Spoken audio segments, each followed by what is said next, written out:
Hai friend, gimana kabar kalian? Balik lagi di Teyuga Channel.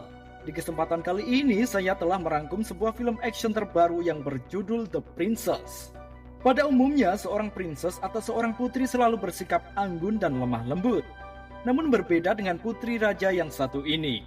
Selain anggun, seorang putri raja yang diperankan oleh Joy King dalam film ini dituntut untuk terampil dan tangguh dalam beraksi. Karena memang film ini menceritakan seorang putri raja yang harus berjuang mati-matian dalam membela diri dan keluarganya ketika seorang sosiopat yang kejam berusaha menikahi dirinya. Namun bukan dengan cinta, melainkan demi merebut tahta kekuasaan sang raja. Gimana sih badasnya sang princess? Daripada bikin kalian penasaran, langsung saja kita simak alur ceritanya.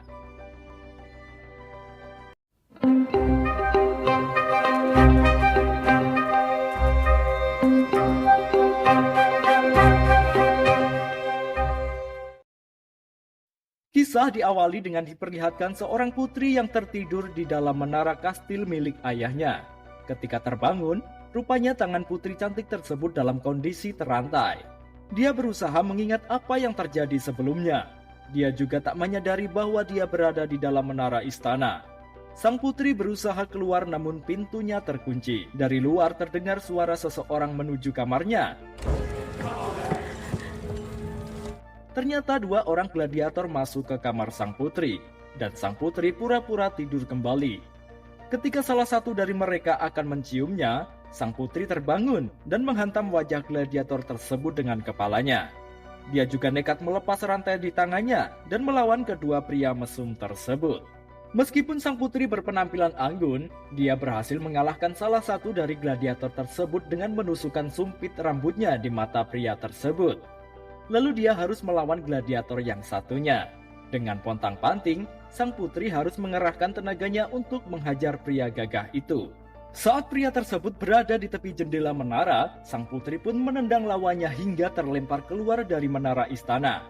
Dia pun berhasil keluar dari penjara indahnya. Sang putri masuk ke kamar mandi dan membuka jendela. Dari atas, dia melihat kedua orang tua dan adiknya sedang ditawan. Istana ayahnya sedang dikuasai oleh sosiopat kejam yang bernama Julius, yang diperankan oleh Dominic Cooper. Julius berupaya untuk merebut kekuasaan sang raja dengan akan menikahi sang putri. Mendengar ucapan Julius, adik sang putri yang bernama Violet memberikan pembelaan pada sang kakak yang tak bisa dinikahi olehnya. Julius mendekati Violet, dan dengan berani gadis kecil tersebut meludahi wajah Julius. Istri Julius yang emosi menjulurkan senjatanya yang berupa cambuk. Untungnya saja mengenai orang yang berada di belakang Violet yang bernama Hai. Lalu sang raja dan permaisuri serta pengawalnya diseret kembali oleh anak buah Julius. Sang putri yang melihatnya pun merasa bersalah. Dia teringat saat hari pertunangannya dengan Julius. Sebenarnya, pertunangan itu adalah kehendak sang raja, karena ia menginginkan seorang anak laki-laki yang akan mewarisi tahtanya. Namun ketika Julius akan menyematkan cincin di jari sang putri, dia menolak dan menyingkir dari pertunangannya. Sehingga membuat Julius dendam dan kecewa. Tiba-tiba seorang gladiator masuk ke kamar mandi untuk pipis. Sang putri dengan cerdiknya bersembunyi di dalam bak mandi. Setelah gladiator tersebut keluar, sang putri pun keluar dan merobek gaun indahnya. Lalu ia mengendap-endap keluar dari kamar mandi tersebut. Namun sayang, usahanya diketahui oleh gladiator dan ia pun dicekik. Sang putri berhasil melepas cekikan si gladiator dan berusaha melawannya. Pertarungan sengit pun terjadi.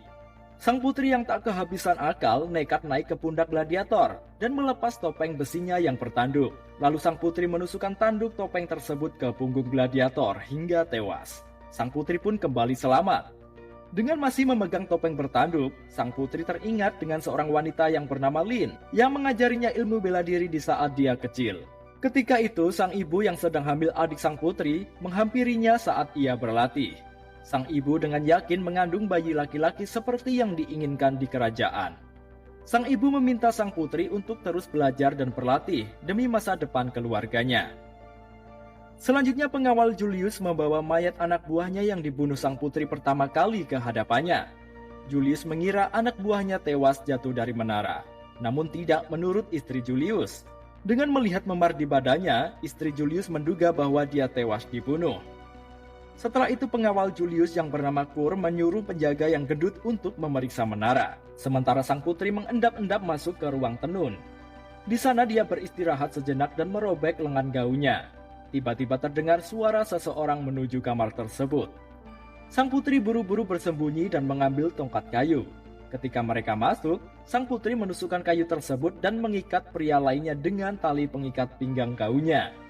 Sang putri menodongkan senapan angin dan menanyakan apa yang dilakukan Julius pada keluarganya. Karena tak mau memberitahu, sang putri pun membunuh pria tersebut. Dengan membawa pedang, sang putri berusaha mencari orang tua dan adiknya. Namun rupanya para prajurit dikerahkan untuk menangkapnya. Tanpa sepengetahuan mereka, sang putri pun bersembunyi dengan bergelantung di luar jendela menara. Setelah dirasa aman, dia pun kembali masuk. Lalu sang putri nekat menyelinap masuk ke ruang makan dan mencari jalan untuk masuk ke kamarnya. Dia mengambil sebuah pedang dari bawah ranjangnya. Dalam ingatan sang putri, pedang tersebut merupakan pemberian dari salah satu penasehat raja yang bernama Hai, sekaligus paman Lin ketika mereka sedang berlatih. Kemudian sang putri mengganti sepatu cantiknya dengan sepatu perang dan kembali berjuang. Dia membuka lubang air dan menerobos masuk ke ruangan lain.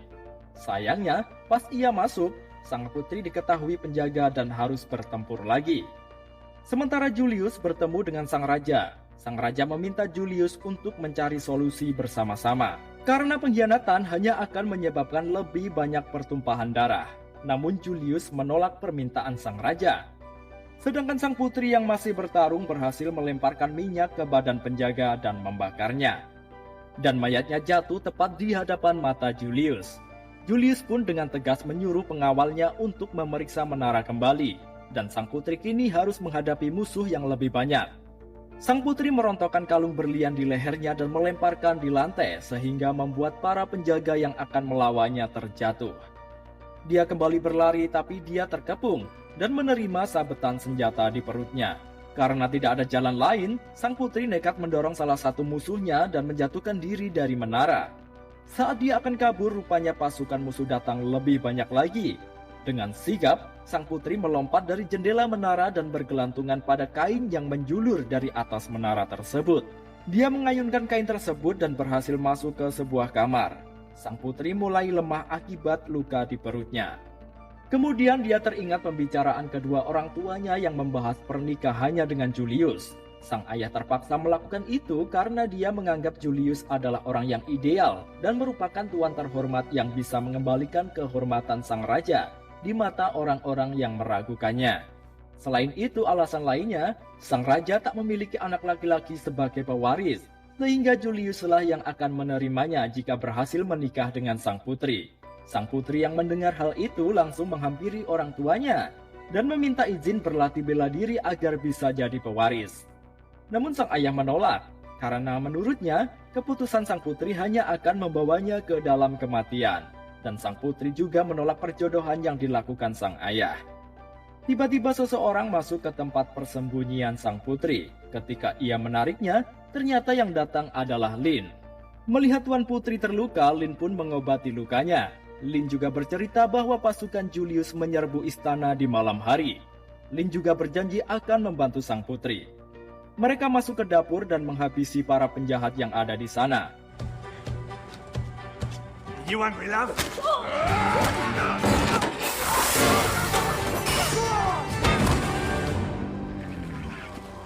Setelah Lin dan sang putri berhasil mengalahkan musuh, tiba-tiba istri Julius muncul menghampiri mereka. Pertarungan kembali terjadi. Dengan cambuknya yang tajam, istri Julius berhasil menjerat leher sang putri dan menggantungnya. Namun Lin tak tinggal diam. Dia sekuat tenaga melawan wanita bercambuk tersebut dan berhasil melepaskan sang putri. Kemudian Lin menyiramkan minyak ke perapian sehingga api berkobar menghalangi istri Julius. Lin dan sang putri pun berhasil lolos. Lin meminta sang putri kabur lewat gorong-gorong air.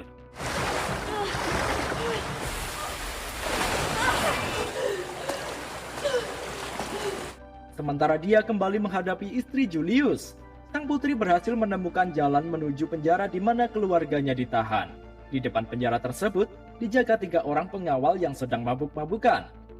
Dengan disaksikan keluarganya, sang putri membantai ketiga penjahat tersebut. Kemudian dia pun melepaskan keluarganya. Sayangnya, pada saat sang putri membuka pintu keluar penjara, ia dipukul oleh penjaga dari luar hingga tak sadarkan diri. Setelah tersadar, sang putri dan juga Lin berada dalam cengkraman Julius dan tangannya terikat. Ketika Julius membelai wajahnya, sang putri menggigit tangan Julius, sehingga dia murka dan menampar sang putri. Dengan kata-kata penuh emosi, sang putri mengancam akan menghabisi nyawa pria kejam tersebut. Entah kesurupan setan dari mana, setelah mendengar ancaman dari sang putri, tiba-tiba saja Julius malah berniat akan menikahi Violet, adik sang putri. Lalu Julius meminta pengawalnya untuk menghabisi sang putri. Dengan tangan yang masih terikat, sang putri dilemparkan dari menara dan jatuh ke laut. Dalam ketidaksadarannya, sang putri teringat kata-kata motivasi dari Lin, sehingga dia kemudian membuka matanya dan berhasil melepaskan ikatan tangannya, dan dia pun keluar dari laut. Sang putri masuk kembali ke istana dan bertemu dengan Violet yang sebelumnya dibawa sembunyi oleh Lin. Sang putri membawa Lin dan Violet masuk ke gudang senjata. Sedangkan Julius mengumpulkan para tawanan ke gereja untuk menemukan Violet yang akan dinikahi. Dia juga memerintahkan pasukannya untuk mencari gadis kecil itu di seluruh penjuru istana. Sementara itu sang putri dan Lin mempersiapkan senjata yang mereka butuhkan. Lalu mereka pun beraksi. Sang putri membantai para pasukan di luar istana. Julius yang melihatnya pun heran, pembunuhannya terhadap sang putri selalu gagal. Dibantu Lin yang bersenjatakan panah, pasukan Julius pun habis terbantai. Selanjutnya Violet menyelinap masuk ke gereja dan memberikan sebuah pisau pada Hai untuk memotong ikatannya. Julius yang curiga mendekati Hai dan berhasil menangkap Violet. Julius meminta pendeta untuk menikahkan mereka berdua. Untungnya sebelum pernikahan terjadi, Lin berhasil menggagalkannya. Sedangkan istri Julius keluar untuk menghajar sang putri.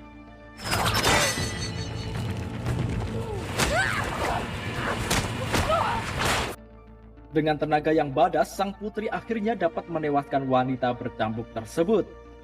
Sementara Lin yang melawan Julius harus tergeletak terkena tusukan pedang sosiopat kejam tersebut. Sang putri yang melihat sahabatnya tak sadarkan diri, dia pun menangis tersungkur.